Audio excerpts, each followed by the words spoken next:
Did you get that? Yeah. Because I have so much snow down my shirt. Hi, I'm Stephanie Cubes, and this is the Willow Tree.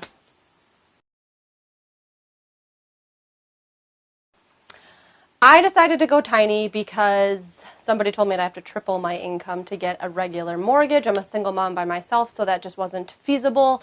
And so I was determined, and this was just an alternative route that I discovered, and it has been my dream.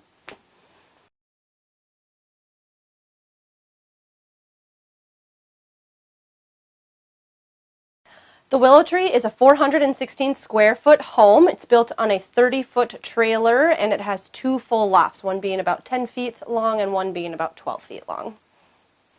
I live here in the Willow Tree with my daughter. She's 5 years old. I designed the house to really take into consideration the fact that I have a young daughter and that I have 2 cats and a dog. So I designed this house in conjunction and collaboration with Midwest Tiny Living. This is the kitchen of the Willow Tree. I designed this kitchen to be really versatile and to be able to accommodate several people hanging out in the kitchen, just because it does tend to be a place that people congregate. So starting with an apartment-sized fridge, I really did not feel the need to have anything larger than this, and it's proven to be a really, really nice size for just Elliot and I. I've got this custom drawer built underneath it. I keep a lot of my daughter's crafts under here so that she can easily access them. We've got the nice soft closed drawers. Favorite part about my kitchen is my pantry, the pull-out pantry. I can fit a lot of stuff in this pantry in a very small amount of space. And then I've just got a little cabinet door up here that I keep a lot of the dog stuff in. I really prioritize having a full U-shaped kitchen. I didn't want a tiny house to mean a tiny kitchen. And we actually do use this as an eat-in kitchen, as you can see with the stools here.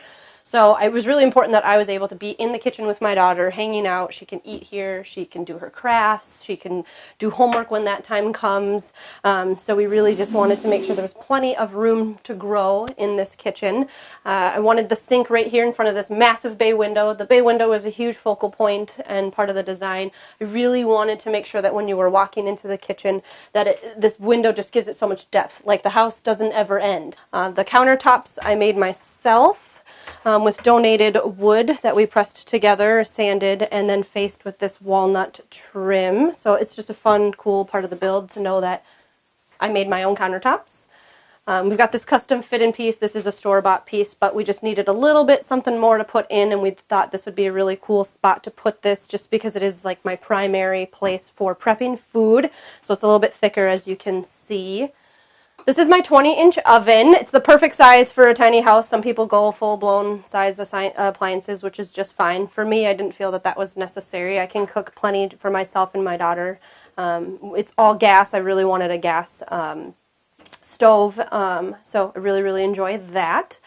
Here we have full Lazy Susan, so plenty of storage. Drawers here. Tons of space.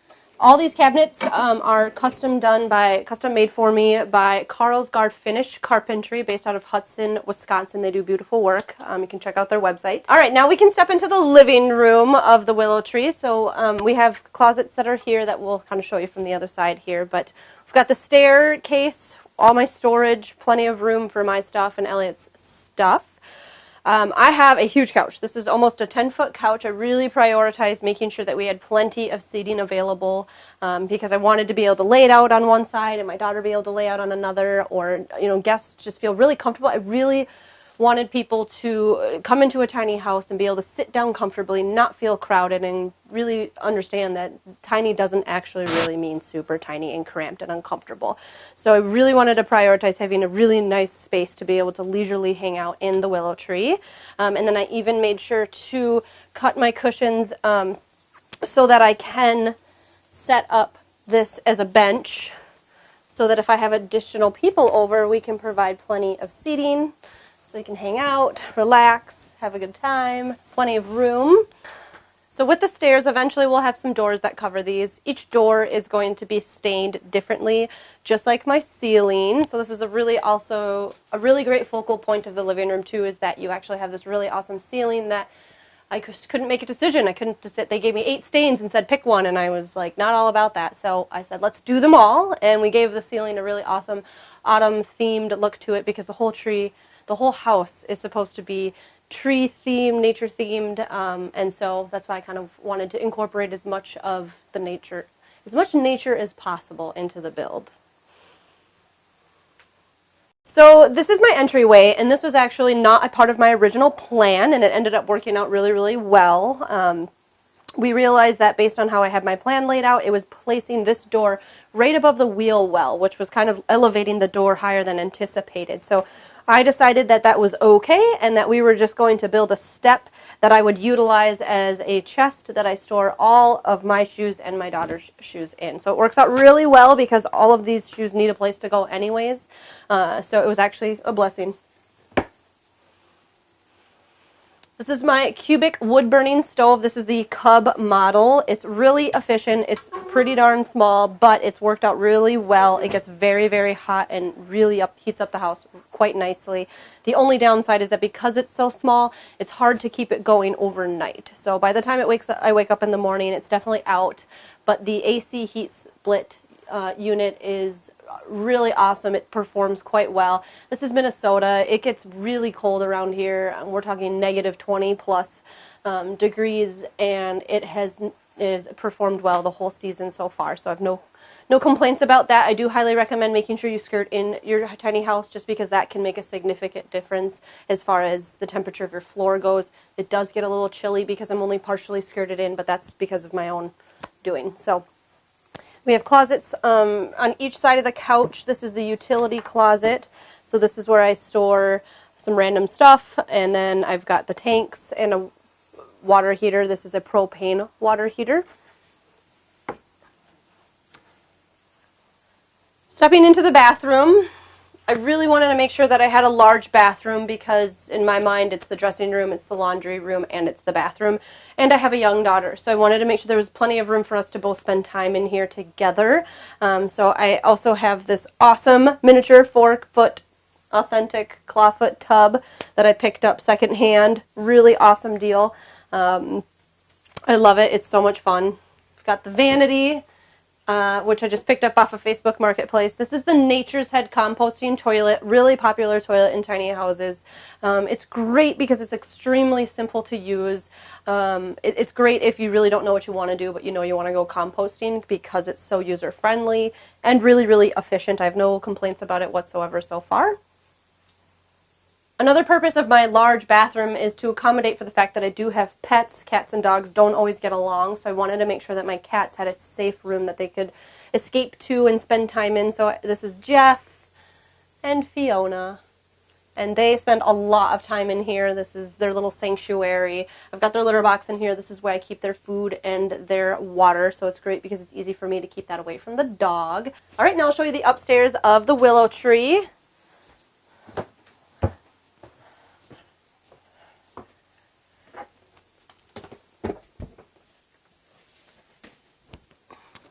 This is the master loft. This is my bedroom. This is a queen size bed.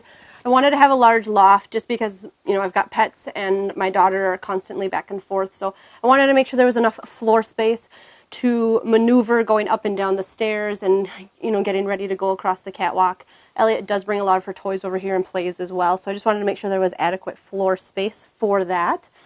I've got a skylight in each loft. It's probably one of my favorite features of the house. I intentionally designed to make sure it would be above my bed so that I can lay in bed at night and stargaze, which is super awesome. I also wanted to make sure I had a lot of windows to provide a lot of natural lighting and to just make it seem really open and airy in the loft space.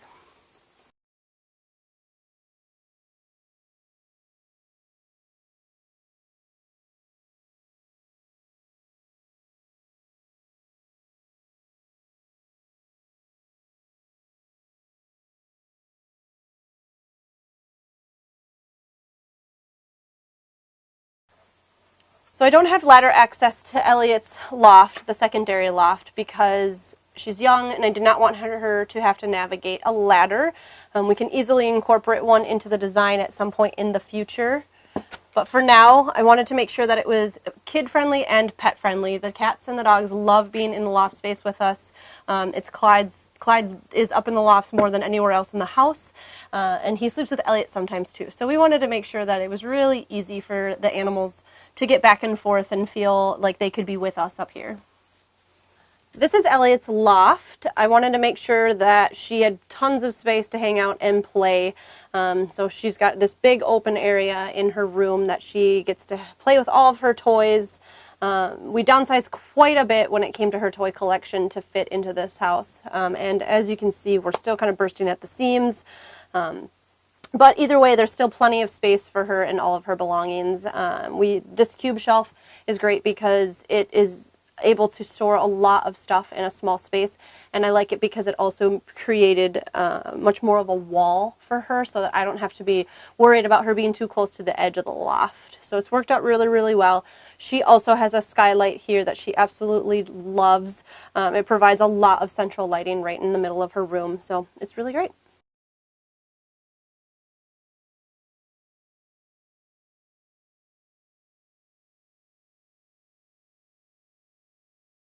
Another important part of my design was that I wanted to make sure that I would be able to incorporate my outdoor activities indoor year-round. So I spend a lot of time hammocking in the trees when I can, so it was just natural for me to incorporate being able to hang my hammock into my loft, in between the loft spaces. So I just simply hook on to these hooks that are at each end of my loft.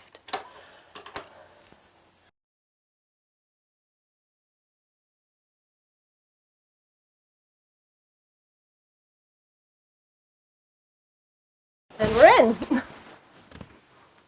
Another aspect of my design that I took into consideration in advance and planned for was the ability to hang my yoga trapeze from the ceiling. So we reinforced the rafters during the build process, during the framing process, in order to accommodate for all the weight.